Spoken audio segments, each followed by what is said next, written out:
Okay, Chapter 7 The Christmas Dinner. Oswald had always been shy and was no good at social events. Although it was the last thing on earth he wanted to do, it seemed that on Christmas Eve he had no choice but to put on his blue suit and tie and go with Betty and her mother to the dinner and tree lighting ceremony at the community hall.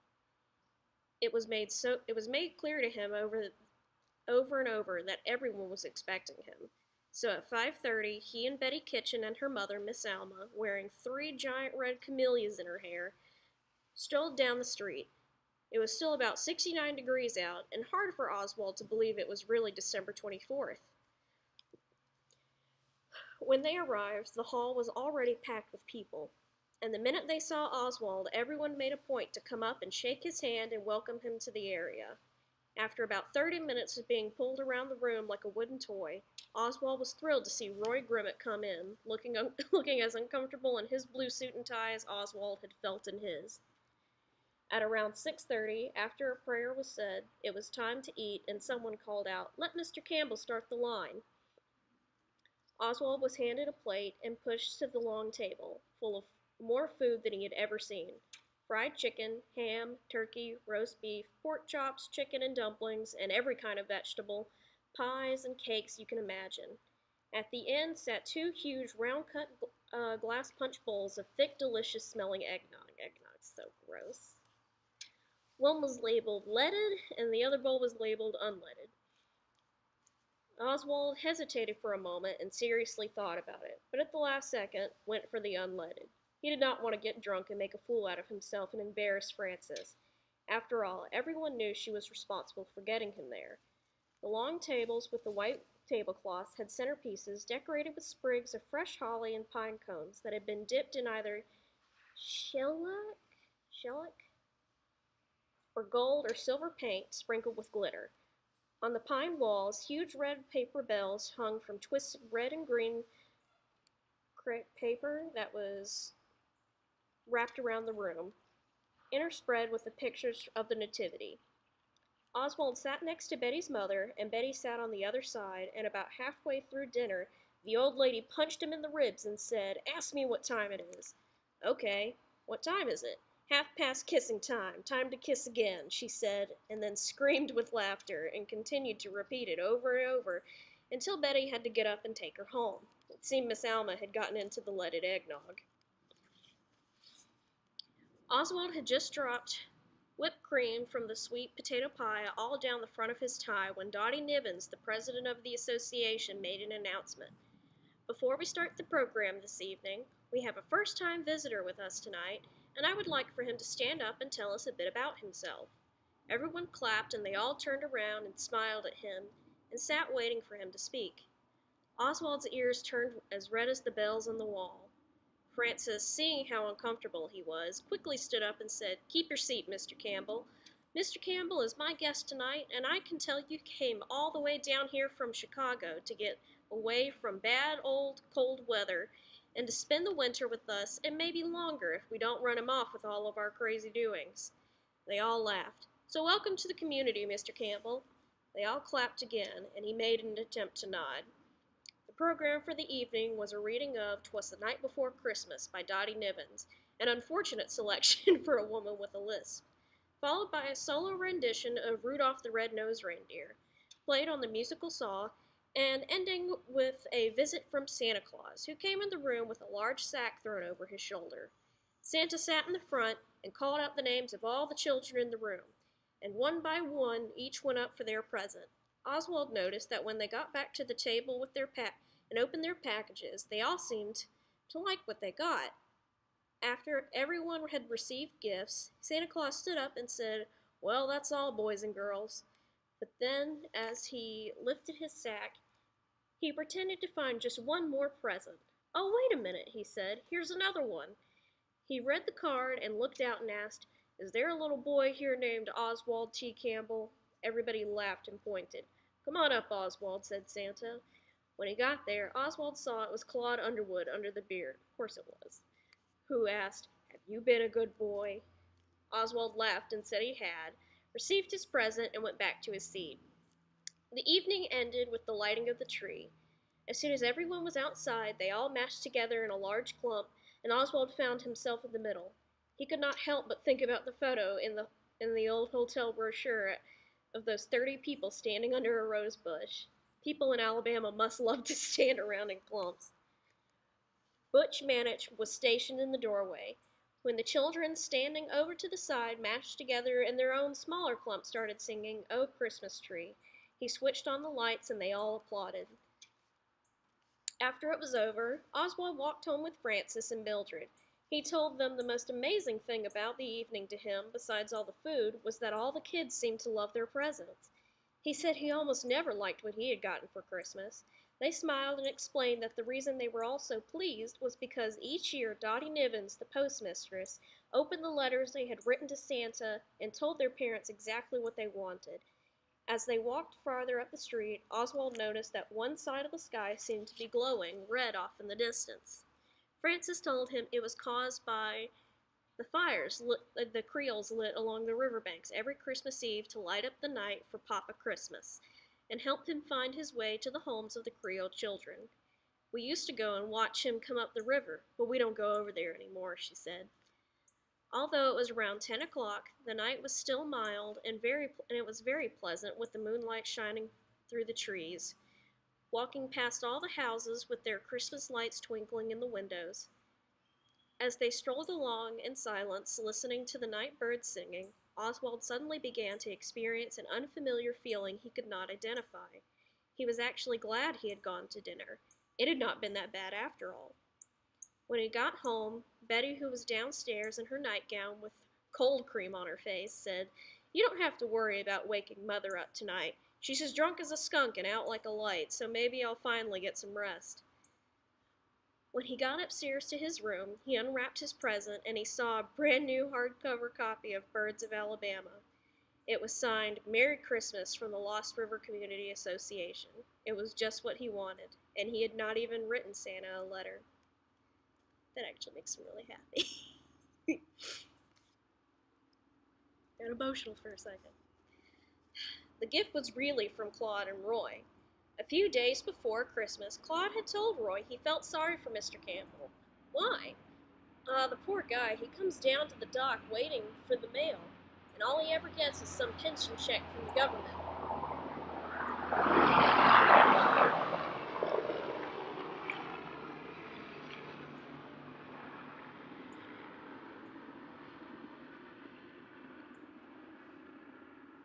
It's a Coast Guard helicopter. Could you hear that? Loud as hell. Okay. The whole time he's been here, he hasn't received one personal letter, not even one lousy Christmas card. What they did not know was that Oswald did not expect to receive any mail. He was down at the dock every day only because he did not have anywhere else to go, except to the store and back to his room again. All he was doing was just sitting around killing time, looking at the birds and waiting to die. Being aware that his days were numbered was not easy. Oswald found the hardest part was to wake up each morning with nothing to look forward to but getting worse. From what the doctor had told him, Oswald had assumed that as time passed he would start to feel weaker and weaker. However, on December 31st, he woke up and noticed that he was not coughing as much as he used to. He was really starting to feel pretty good, and somehow for the first time in his life, certainly for the first time since he was 15, he had actually managed to get through Christmas sober. In the past, he had never been able to get more than 1 year in AA because he could never make it through the holidays without falling off the wagon, usually on Christmas Day. And also, for the first time, he was experiencing another unfamiliar feeling. He was proud of himself and wished he had someone to tell. Not only had he made it through Christmas, he had also put on about 5 extra pounds since he had been there, and he noticed in the mirror that he had a lot more color in his cheeks. This place was obviously agreeing with him. Damn, he thought, if I hadn't known any better, he could have sworn he was better. On New Year's Day, Francis and Betty and everybody up and down the street made him come in, and they all insisted he eat a big bowl of black-eyed peas. They said it was good luck to eat them on New Year's Day, which it is. and by that night he was up to his ears in black-eyed peas. Maybe they were right. Maybe he would get lucky and last a little longer than he expected. A few mornings later, when Oswald sat down for breakfast, Betty announced, "Well, Mr. Campbell, you're famous. You've made the papers." And she handed him a copy of the local newsletter that came out once a month. Along the River, the Lost River Community Association newsletter. Oh my, what a busy and happy Christmas season we have had. Everyone agreed that the mystery tree was prettier than ever this year. Kudos to those secret elves who must have come down from the North Pole to surprise us yet again. If only we knew who they were and would thank them in person. Christmas Eve dinner was especially delicious. We are mightily blessed with an abundance of good cooks down here, and mucho thanks to the good ladies and gents who made the hall so festive and so full of Christmas cheer. A special nod goes to Sybil Underwood, who supplied the centerpieces. We are all amazed at what she can do with only simple pine cones and a few sprigs of holly. Thanks also to her husband, Claude Underwood, for the fried mullet. Yum yum. We had the largest crowd ever, and it was good to see Betty Kitchen's mother, Miss Alma, out and about again. As usual, the highlight of the evening for the children was a visit by good old Santa Claus himself. All the boys and girls loved their presents, including our newest member, Mr. Oswald T. Campbell. Welcome! The evening ended as usual with the annual Christmas tree lighting ceremony, and amid the oohs and ahs of the crowd, I heard someone say that those folks up in Rockefeller Center in New York have nothing on us. I could not agree more. And so ends another Christmas season, with all of us worn down to a frazzle and exhausted from the busy activity, but already looking forward to the next year's Happy Noel. In the meantime, all you lovebirds out there, married or single, don't forget to grab your sweetheart something for the annual Valentine's dinner on February 14th. Yours truly, and Frances Cleaverton will be the hostess again this year, and we promise that the love will definitely be in the air. Dottie Nivens. After he finished reading, Betty said, "You know, Mr. Campbell, Dottie's no stranger to the written word.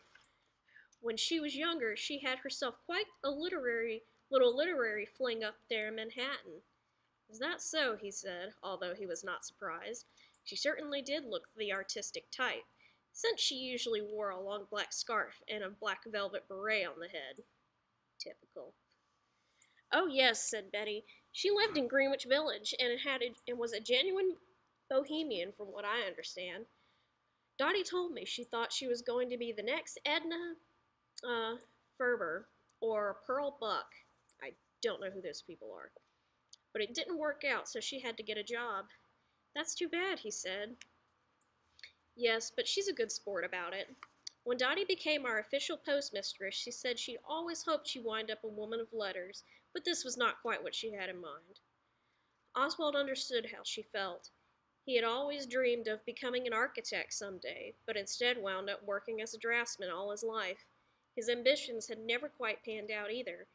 He might have a lot more in common with her than he thought, which would please Frances. Although Oswald did not know it, in her secret scheme to get him married, Dottie Nivens was second in line to get him if he and Mildred did not work out.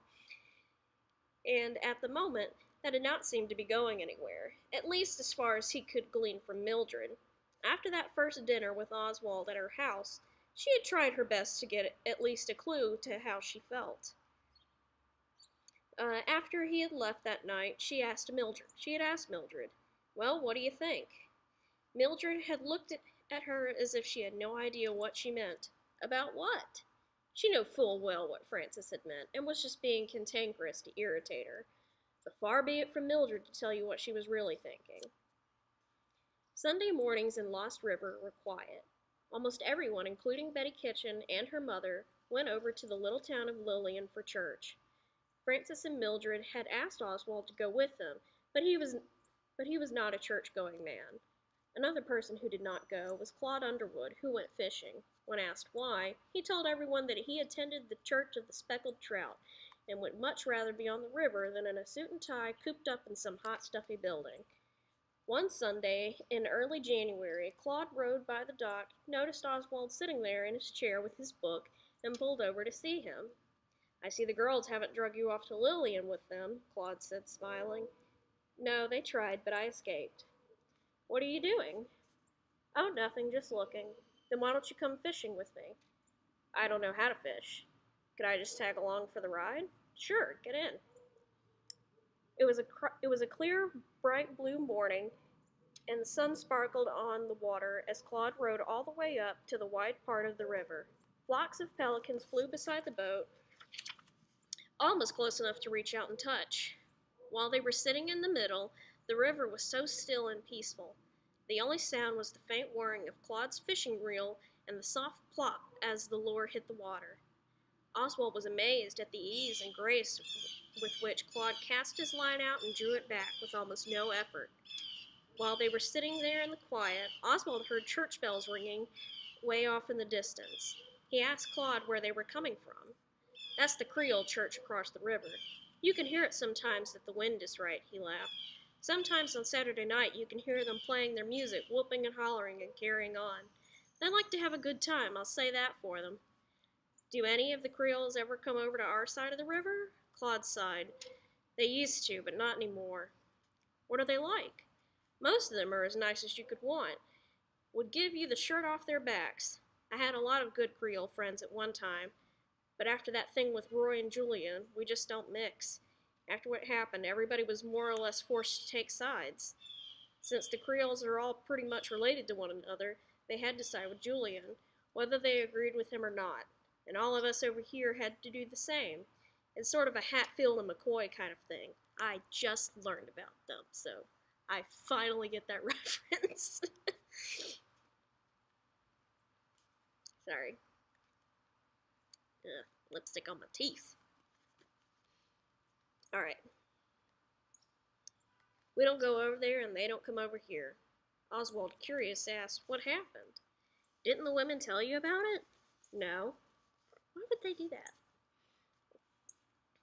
Claude threw his line back out in the water and began to reel it back in. "Well, back about 17 or maybe 18 years now, we had ourselves a real-life Romeo and Juliet situation, and it's a dang miracle somebody wasn't murdered over it. It was touch and go there for a long time, with threats going back and forth across the river. Roy swore he was going to kill Julian, and Julian swore he was going to kill Roy. And to this day, there's still a lot of bad blood between them. I think if either one of them got caught on the wrong side of the river, look out." Roy seemed like such an even-tempered man to Oswald. "Do you really think Roy would kill him?" "You better believe it. Julian would do the same if he got the chance, and it's a damn shame, too. Roy was practically raised by Julian, and thought the world of him until that mess over Julian's daughter. I don't know the exact details of what happened, but the women do. I'm sure there is right and wrong on both sides, but I do think Julian's pride caused most of the trouble." "Really?" "Oh yeah, back in the 1700s, the Pond family used to own all of Baldwin County, all the way up to Mobile. Julian's great-grandfather got the original land grant from the King of Spain, but over the years the family sold most of it off bit by bit, got cheated out of some of it, lost a lot in poker games, and eventually wound up with just the land on the other side of the river." A small boat came around the corner and the two men waved at Claude. "Having any luck?" Claude waved back. "Not much," he said as they went by.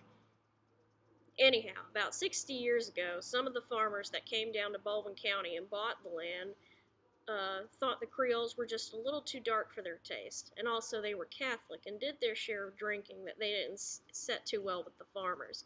So there was some talk about maybe they shouldn't be going to the same schools as their children, and evidently there was going to be some sort of vote, but Julian's father got wind of it, and he pulled all the Creoles out of the county school and started one of their own. Julian was just a kid then, and he swore that when he grew up he was going to get his family's original Spanish land grant back and kick the farmers off their land or some such crazy idea. He wanted his daughter Marie to marry the Voltaire boy so that he could get some of the Lapon land back in the family, but Marie wanted to marry Roy. As I say, I don't know what all took place, but after it was over, the girl wound up marrying the Voltaire boy, and Roy went off and joined the Marines. That's sad." Oswald had not been aware that Claude had hooked. Oswald had not been aware that Claude had hooked something while he was talking, but at the moment, Claude casually reached over and pulled a mean-looking fish with a skinny snout full of teeth out of the water and into the boat. "What is that?" Oswald asked, moving aside. "This old boy is a gar. Puts up a nice little fight, but not good to eat," he said, unhooking the fish, putting him back in the water, and said, "Sorry, fella." The next week, when Oswald went over to have dinner with Frances and Mildred again, he asked Frances about the feud between Roy and Julian Lapon. Frances looked at him. "Oh, Mr. Campbell, you don't even want to know about that. It was just terrible. I just don't want to tell you how awful it is." She then sat down on the couch and proceeded to tell him the entire story. "When that mess was going on, Ralph, my poor husband, had to get up and go down there in the middle of the night and try to stop Roy from going across the river and killing Julian. And evidently, from what I heard, his relatives had to hold Julian back from coming over here and killing Roy. Julian accused Roy of ruining his girl's reputation or some such nonsense, and he said he was going to shoot him if he got the chance. Ralph said poor Roy was down at the store having a fit. He was so in love with Marie Lapon, and you can't blame him. She was a beautiful girl. But then, as mean as he was, Julian was always a good-looking man. You have to say that for him, don't you, Mildred?" Mildred, who tonight had black hair with a white streak down the middle, said, "I don't know, I never saw the man." "Oh, that's right, you weren't here yet. But he was good-looking as a movie star with those blue-green eyes.